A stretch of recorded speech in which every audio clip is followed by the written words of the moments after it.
Amazing. Hello, everyone. Thank you very much for joining our second webinar. Today, we'll be focusing on immersive revolution in out-of-home. I'm super excited to talk about the subject. This is something that we find absolutely fascinating. We've done quite a lot of projects in this space. And the most important fact is that I have just amazing panel that will be joining us today and talking about their experience in immersive out-of-home, what excites them, what kind of challenges we have to deal with. But you are really, you have to get ready for amazing 45 minutes of discussion and insights. But before we get to the good part, let's just do some introductions. So I will start with myself, naturally. So my name is Marek Wrobel. I'm head of global partnership at Aircards. And I will basically, of course, super proud to represent the company that brings this webinar to you. So at Aircards, for any of you that yet to get to know us, at Aircards, we are a global immersive production studio dedicated to emerging technology, design, and immersive storytelling. And I do like to kind of stop sometimes at our mission, which we like to believe it's very, very clear. It is to deliver immersive, interactive, impactful experiences. So it's not about hype. It's not about new terms. It's not about metaverse, which is so 2023. It's, of course, there is like artificial intelligence. It's not about all of those like exciting, but it's kind of like the terms, the hype and so on. It is about this natural evolution of how people engage with digital experiences. And it is becoming more immersive, more interactive. And if done well, it is more impactful. And we like to think as well that we've created some impact for some of the world's biggest brands. So over 4 years that we've been in the market as a startup, we had the pleasure and we're really proud to work with some of the biggest names in the business across almost any vertical, any way you can deliver immersive experience. However, I always say that I have a love and hate relationship with logo slides. But yes, there are logos, there are projects, but actually behind them, there are people and our amazing partners. So now I would like to give the stage to our amazing panelists to say a few words about themselves. And we'll start from lovely Alex. Hi, everyone. I'm Alexandra Payne. I'm the Director of Creative and Content Studio at Outernet London. Hopefully most of you are familiar with Outernet, but we are a new immersive entertainment district. We've just celebrated our second birthday on the 1st of November, right in the heart of central London at Tottenham Court Road. And we're very proud to be the #1 most visited cultural entertainment destination in all of the UK. And our core, our heart of our storytelling is all around immersive entertainment. And I'm really excited to be here. Oh, Alex, thank you so much. And it's so hard to believe that it's only 2 years and you guys achieved all of this. Like, it's absolutely mind-blowing. So thank you so much for joining us. And the next we have Caroline. And I have to say I had a pleasure in the past working with Caroline. And she's absolutely amazing. And I will risk saying that one of the nicest people in the whole of media. So yeah, so glad that you're here. So you can say a few words. Oh, too kind, Marek. Hi, everyone. I'm Caroline Moffat. I work at Publicis Media within an innovation team called Next Tech Now. And what we do is we connect our brands and clients with brilliant and quality startups like Aircards, just to help improve the effectiveness of media and to do things a bit differently. And this is one of my favorite elements within all the different tech that we work with. Amazing. And last but not the least, our metalytics guru, the spatial analytics expert, we have Phil joining us. So if you can say hello to our audience. Hi, everyone. Yeah, lovely to meet everyone. My name is Philip Scales, and we work for Metalytics. It's a spatial analytics platform. I guess you might be thinking what exactly is spatial analytics. Essentially, we specialize in data collection for any immersive experience. And we provide data services for other people who are working in the space, but we've also got a proprietary platform, which is really specifically designed to collect data from a spatial and immersive perspective. So it's a pleasure to be here today. Thanks, Marek. Amazing. Guys, thank you again. I'll be thanking you many, many times throughout this presentation.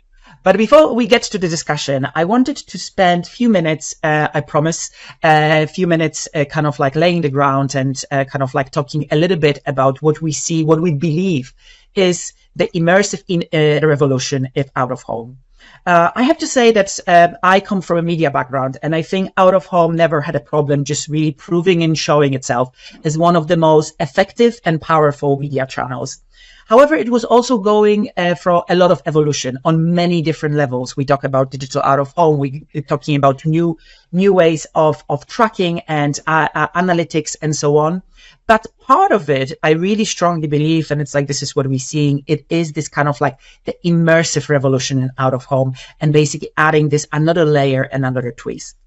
However, of course, I always will say that I am a massive geek. I love what I do, and I strongly believe in immersive spaces and the power of it. So I think it's really useful to just kind of like go back to the really trusted sources in our industry. Here is one, the drum.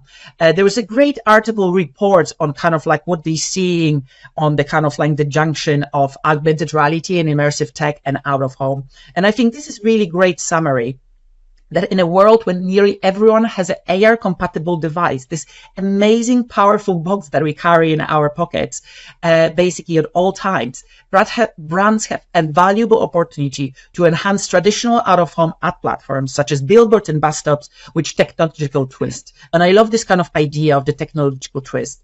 And actually, it's not only about kind of like talking about traditional. I think out of home in general, it's not longer traditional, kind of like how few people kind of like think about it. And we're seeing this immersive element actually popping out in different ways. One of the ways that we, of course, really excited about, and you will see here, it's like one of our crowning jewel and something that we'll be talking throughout this session, is to enhance out-of-home placements, out-of-home experiences with dynamic AR elements. So here you can see the work that we've done with Outernet in the past. However, we also run it from AR murals, for example, through bus stops as well, using QR codes. So you're just basically adding this twist, this kind of interactive element to it. Another way that basically you can use immersive experiences to enhance world around you and the world of out of home is through use of location-based augmented reality. Here you can see some of the examples that we work with brands like Nike, Walls, and Louis Vuitton, that we basically can transform any place into immersive experiences. And I do know the world itself is immersive enough, but let's use the media talk. So we're transforming the world in immersive experiences. But through that, we can basically make it interactive. We can make it basically actionable, and we also make it measurable. And the last thing, it's kind of like something that we find really, really powerful is using the connection between phone and the screen to basically add this interactive element. Here, for example, we work again with L'Oreal in this case, and people were able to add the reaction to the beautiful anamorphic build that we've built for the event in Bangkok. But again, just you adding the twist. I think out of home is powerful as it is. So just thinking what it makes sense for the audience, you can start adding this kind of like a dynamic element.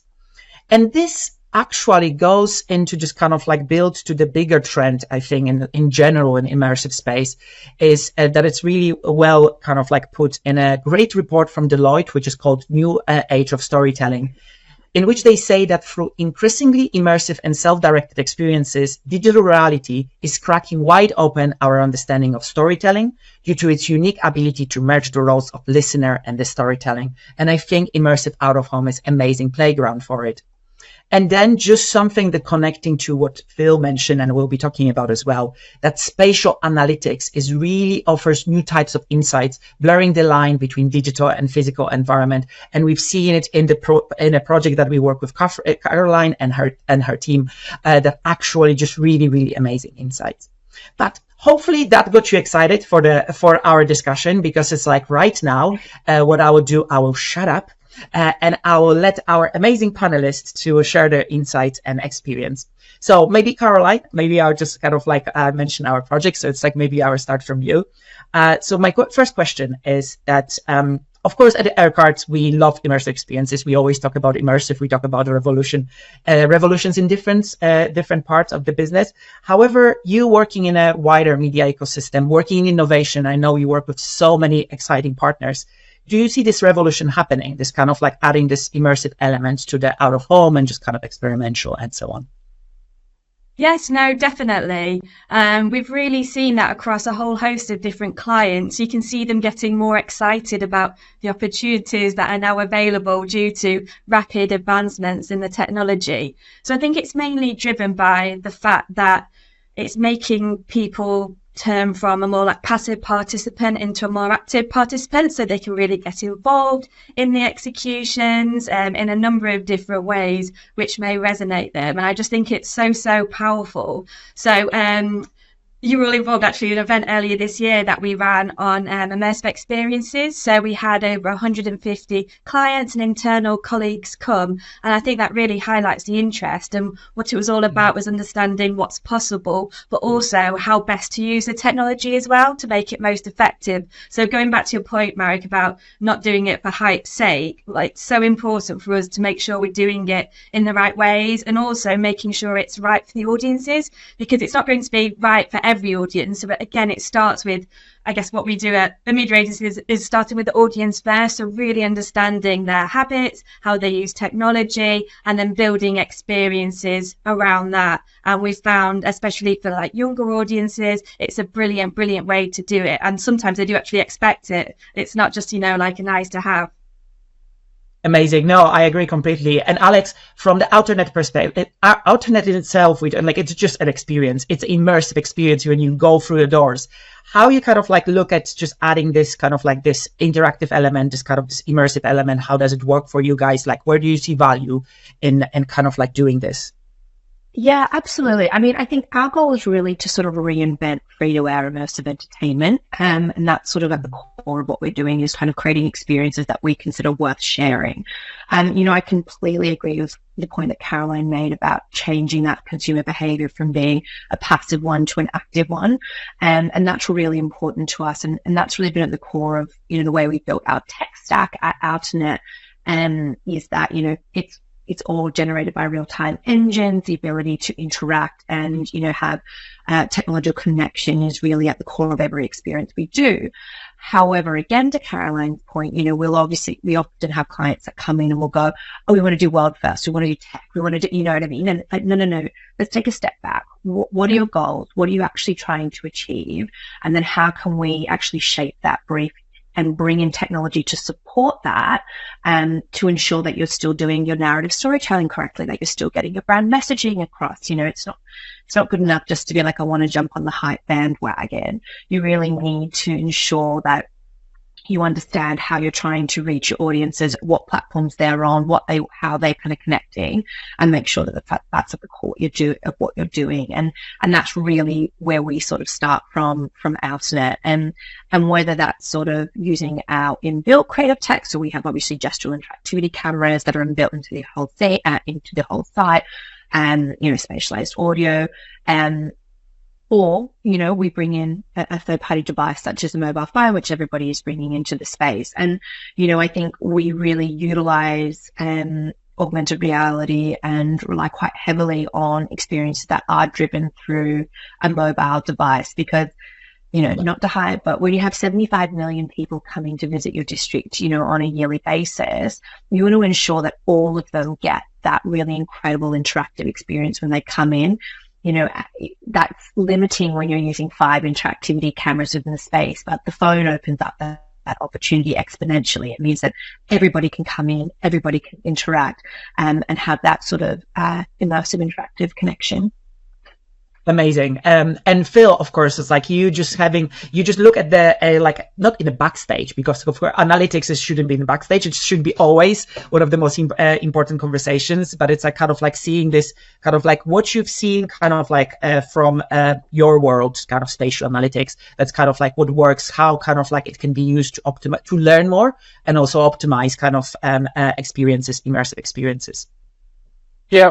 Well, I think it really, we've got to just basically understand that this is a new medium that we're all still learning. I think if you look at different mediums, films, out of home advertising, we've got really quite a mature foundations of our understanding of it.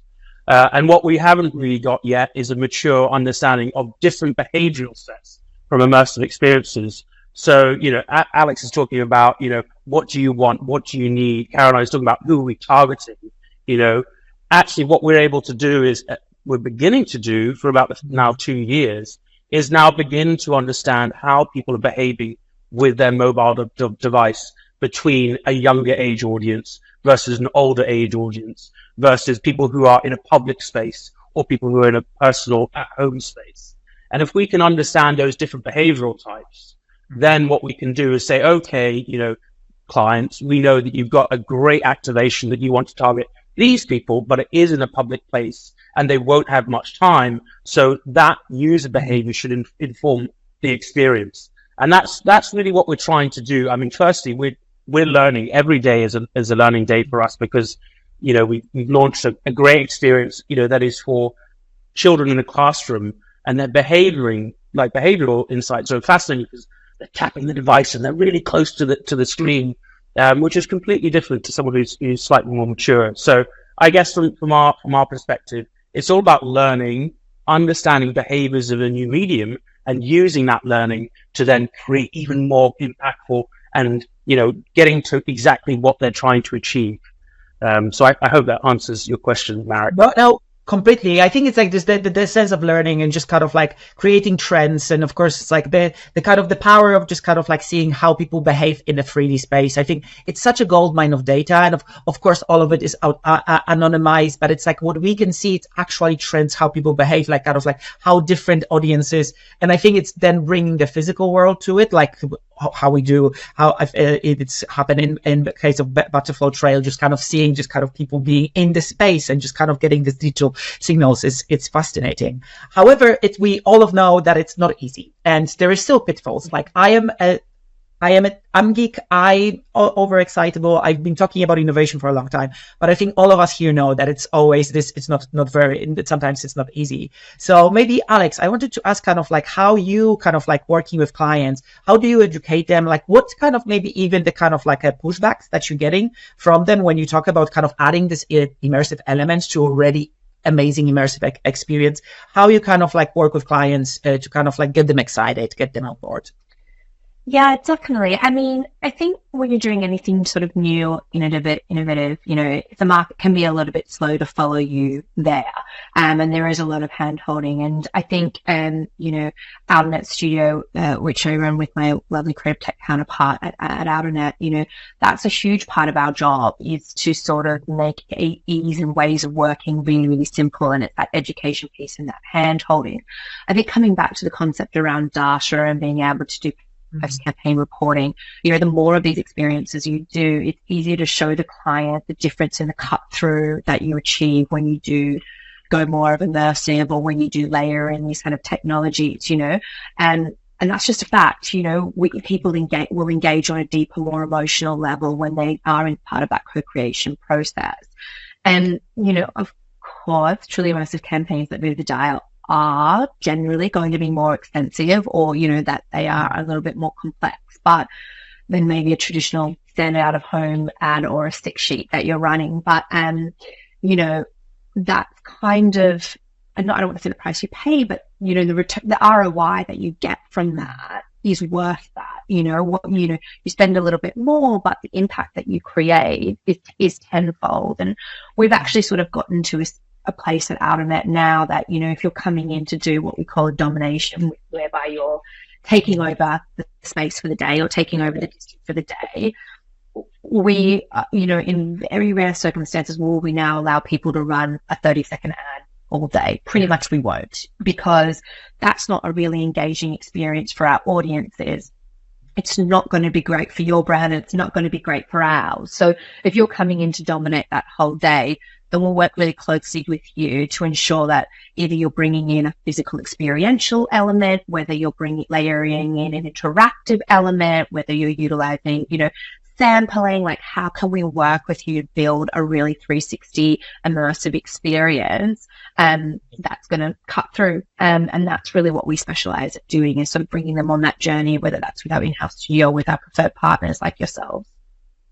Amazing. And Caroline, in a world of media, of course, it's like we just like I've spent majority of my life working in media, just kind of like, but sometimes it's like very often it's kind of like, oh, there's tables, there's numbers, there's CPMs, kind of like, and it's like what we sometimes talk about is just like, yeah, this is cool, and it's like people, it's like, yeah, right, it's just it has to work. Like what's even to sometimes the kind of like when you're having conversation with clients or even internal teams, because it's like it's just kind of like it is a that kind of like takes a village, and sometimes it's like kind of like to do these innovative projects, and you do have to get people on board.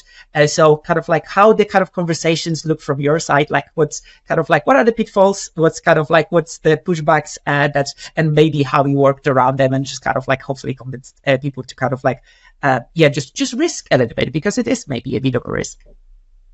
Yeah, no, of course. Yeah, no, definitely, because there are so many different like moving parts, and one thing is managing all the different stakeholders involved. I think that's probably one of the biggest challenges from the brands, kind of creative direction, technology partners, and there's like buying the media and planning that, what's available, how does that fit in with the experience. So I'd say like the stakeholders and logistics are a big element, but in terms of how to overcome that, I think getting everyone together and on board from the very beginning, we found that really helps, because these things do take time. And as you mentioned, Alex, in order to make a fully like immersive, integrated experience, to make the most effective campaign, you do need lots of different elements. So, and it can take time to do it as well. So starting early, involving everyone, will be one piece of advice. And I think also working with quality partners as well,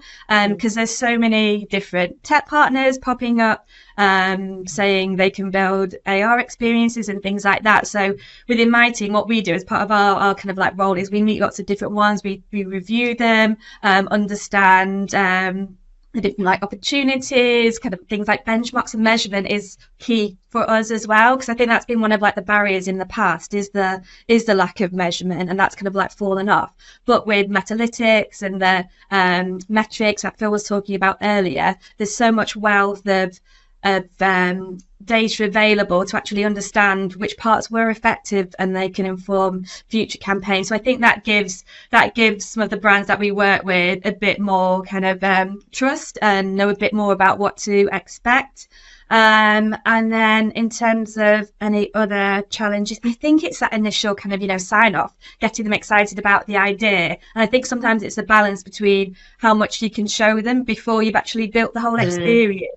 So I know mock-ups can be helpful, other times they can't, because it's not going to be like a true reflection of the experience. So I think it just takes a bit of like guidance, trust with who you're working with, and just faith in the idea, because it can be tricky. There's different elements, but the payoff is huge. It really, really is. Amazing. And Phil, you've seen the data behind it. So just kind of like, are there any kind of, you can share with us any of the kind of like snippets, like what you've seen, just kind of like, what do we learn? It's like working with our partners, because it's like, we, of course, again, like, as I mentioned, it takes a village, but it's just kind of like the unique insights that you've seen, and just kind of that is kind of like you definitely carrying, just kind of like this is something that we've learned because of the unique data that we have access to, and we definitely will be doing things differently later on. This kind of is immersive projects. Yeah, I think just before I answer that, I would just echo, I guess, what Caroline's saying, which is about the different number of stakeholders, because no matter which projects you work in, whether it's immersive or it's something completely different, I think sometimes, that initial idea and that spark at the start of the project is often kind of, tangled up and kind of lost a little bit at the end. And typically when people talk about analytics, they come in at the end of the project, like, we're launching in 2 weeks. And, the question is, so why are you doing this? What was your original intention here? So that we can actually measure success. What were your KPIs? So I guess that's one thing, that it doesn't matter whether it's immersive. It always happens in different projects, but that is a key component. I think to your question, Marek, we've had the opportunity now to measure, over 300 different projects here, and each are very different. Some have, amazing media spend behind them. Some have literally none. The one thing I will say is, I think the key point for any immersive experiences is just giving the right context to the people at the start of the experience. Very quick education. I think sometimes that's a critical bit which is kind of lost. You know, just putting up a QR code isn't going to invite someone, and as soon as they ask for permissions, they'll get scared and they'll be like, why do you want my permissions? So I guess that the key thing for me is what we sometimes see is if we take an out of home, for example, and Caroline, we worked on one for an automotive customer. You know, there is a 2D mural, and you know, there was a QR code in it. And I think the interesting thing is you have that existing out of home activation, but you've got another layer for someone who wants to engage in it. So this funnel analysis kind of starts. You've got thousands of people walking past this activation, and then you've got those people who actually want to learn more about it. And that point, you know, there's a drop off in those people, obviously. But what the immersive tech is doing is saying, right, if you want to engage, we're going to really let you engage. And from that point, then you're able to give different parts out. And in the experience we created a digital asset. They could go to the website, you know, they could go and share a photo. They could go and do all these different things in different routes. And the key point, which is to your question, Marek, is that conversion rate is always higher. So throughout about 300 different activations, we're seeing a conversion rate of about 10.7%. Now, if you look at like websites and like, I hate to say it, like a Facebook advert for something, you know, you're getting 0 point something percent conversion rate. And that's okay. You know, that's fine. But I think the key thing that we're trying to say is, you know, if you get people engaged and you get them in, you're going to convert. And that's the key bit, which I think helps sell a little bit more, to say, this is what we expect. And some people who work in other industries go, well, that's a big number. Are you sure? And sometimes it's higher, you know, sometimes it's a little lower, but the average is definitely up above traditional mediums.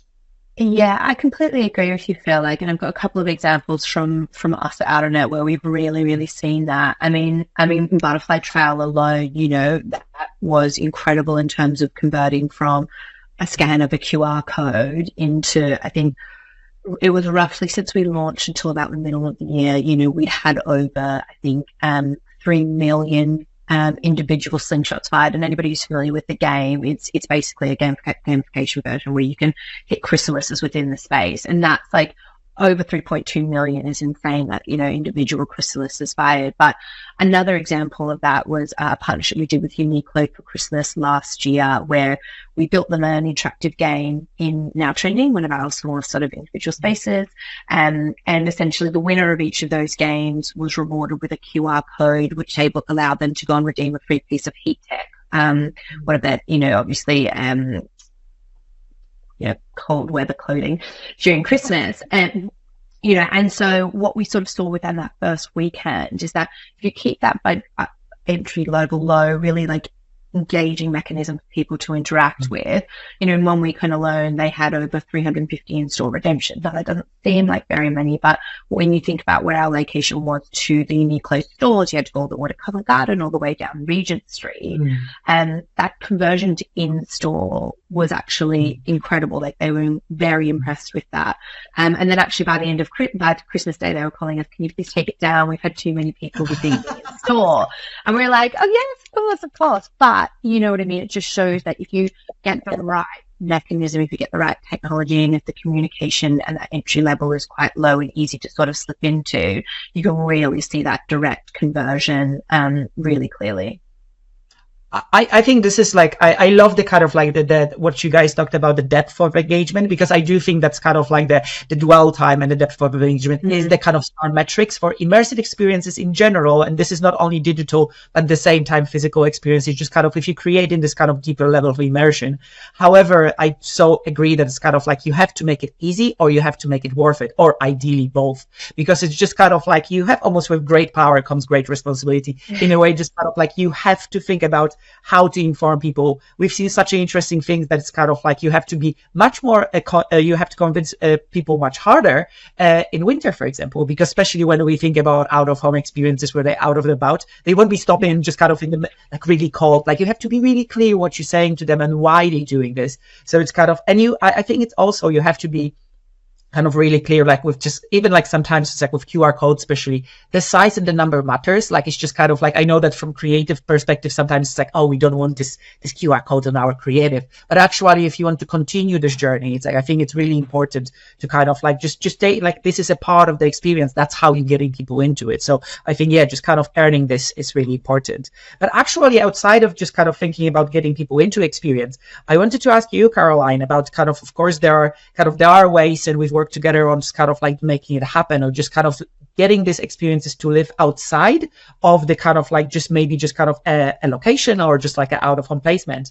So kind of like, what's kind of like a chat? And I know that some CGI or fall out of home is a dirty world in a dirty thing in the world of out of home. But how have you seen kind of like adding this layer of just kind of enhancement, whether it's a CGI video or whether it's a at home variant, which you can easily create out of immersive experience?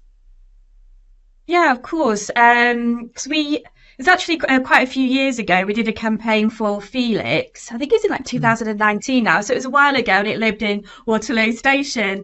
And back then it was quite new to run AR ads across Facebook, for example. But we tested it, and it worked so well to extend that reach. And what we found really surprising was the number of like repeat users of the experience as well, because as well as allowing people to experience it who aren't there, it also lets people have repeat experiences, especially if they really enjoyed it, wanted to play with like Felix at home or show someone else. So I think that's really powerful way of doing it, and also to extend reach across other markets as well, which we did there. So I think when you're thinking about that, it's got to be a standalone experience as well as being integrated into it for those who are also there. So I think you've got to think about those two elements.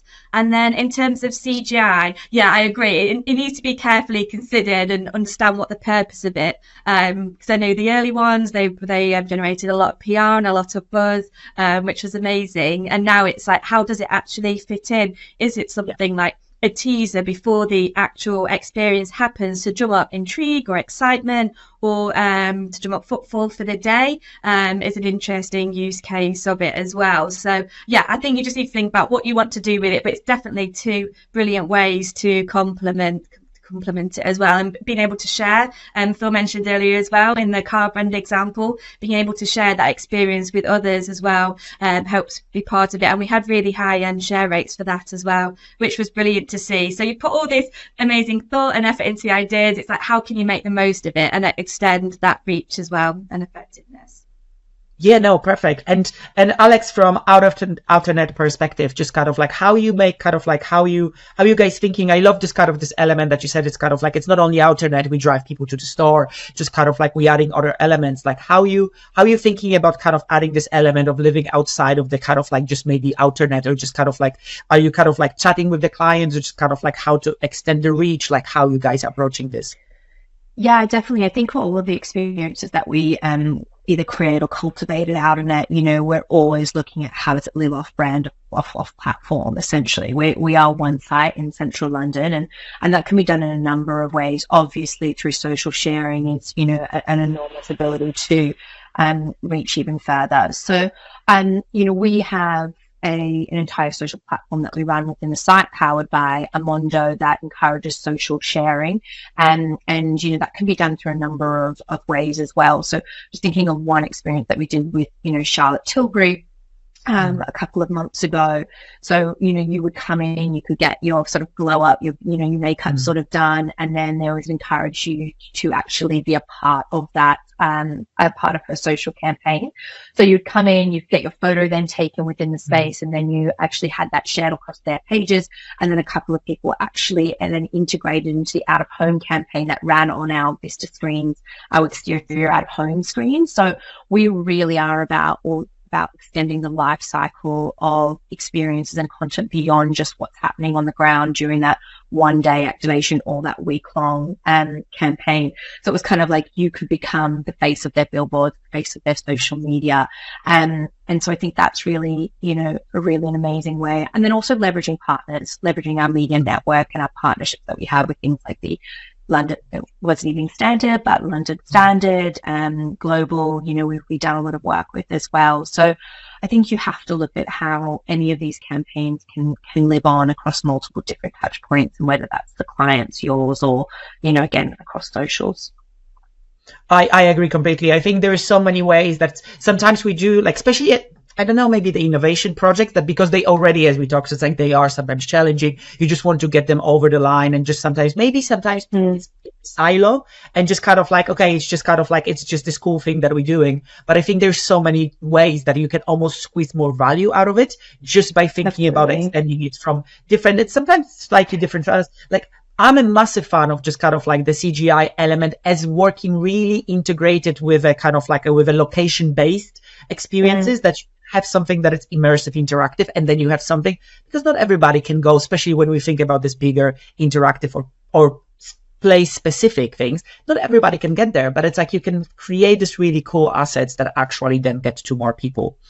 That we kind of like approaching kind of like the last 10 minutes of our presentation. So I think it's like, I really would like to spend some time to talk a little bit about the future, because it's, I think, Phil, you said it so right. It's kind of like it's still a new space. Like, I know that I've done so many educational sessions about AR and so on. It's like, yes, the technologies have been around for a long time and just kind of like for decades and decades. However, I think they're really now hitting the point when it's like becoming kind of like normal. That's kind of like people are using them, they standard in media plans and so on. So, but it is just the beginning. So maybe, Phil, I will just start from you, just kind of thinking about kind of what advancement in the technology, and just kind of whether it's like measurement or it's kind of like immersive space, the kind of from an out of home perspective, what excites you the most? That's kind of like for the future, for a coming year or 2 or 5.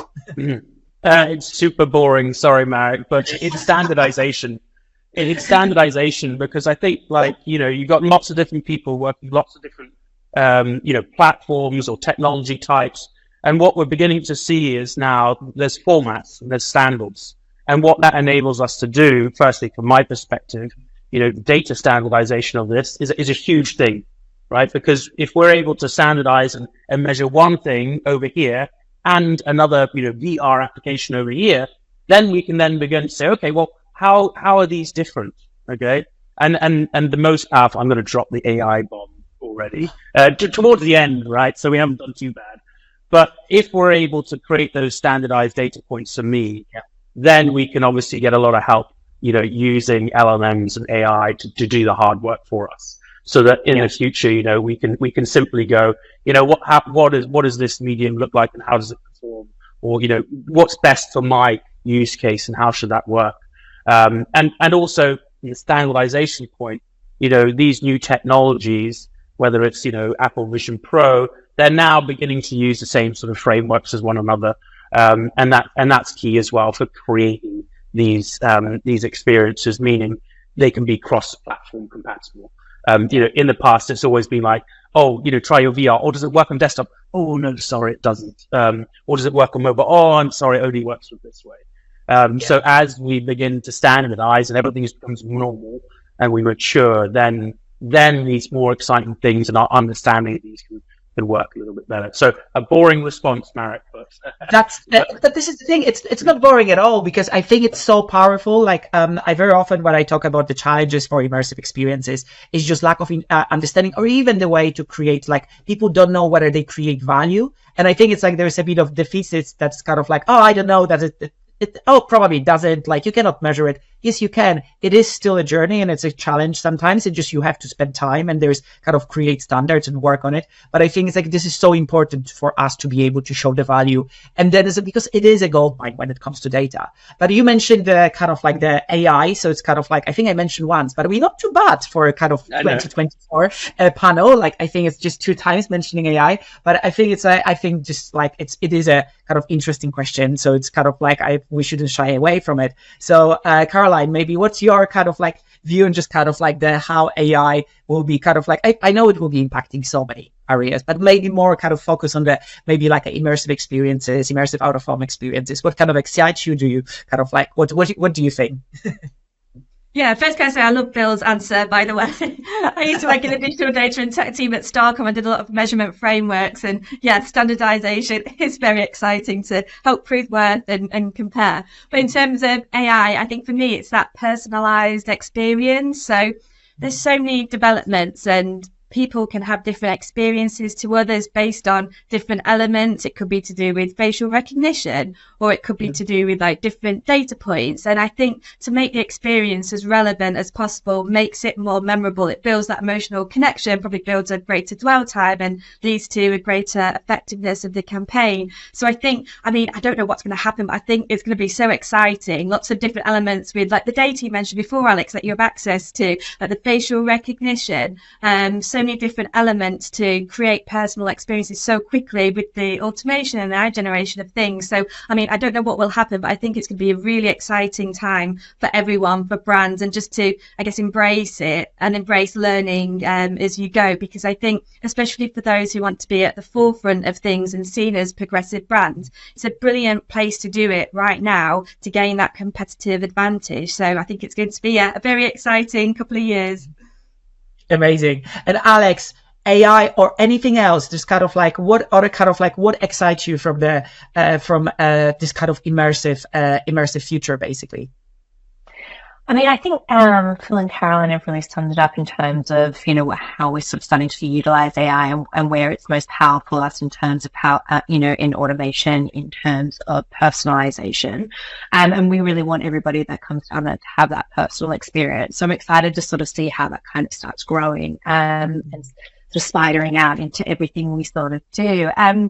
I think it just also to come back to, you know, the point that you guys are talking, not necessarily about data standardization, but about standardization of experiences across the board. I think distribution has been, for any kind of media owner or, you know, content creator, distribution of these immersive experiences has always been a challenge when you create them so bespokely for one site. And I think that, you know, in terms of the brands wanting to get bang for their buck and how do we sort of roll this out across the, you know, the nation or actually globally, it's about how do we kind of create experiences and standardize the format that we can then get that reach with. So, you know, I think we utilize AI actually a lot in being able to adapt sort of traditional out-of-home campaigns for our different spaces, scaling up, you know, if you're creating an HD asset, how do you get it to the 26K of Outernet? You know, we utilize AI a lot for that kind of thing.